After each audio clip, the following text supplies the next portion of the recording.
कादी साहब, पीरजादा रहमान कादी साहब, इस्तेक़बाल रैली जो इस वक्त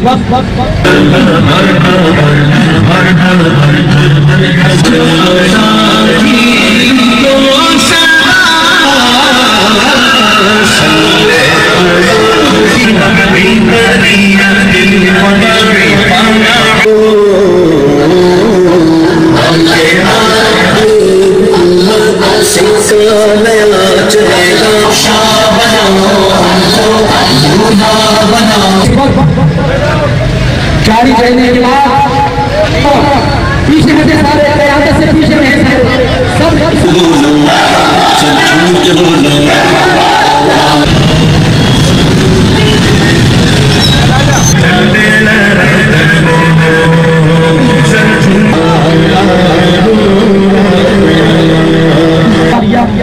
जानशीन रफीक मिल्लत मुनाज़िर इस्लाम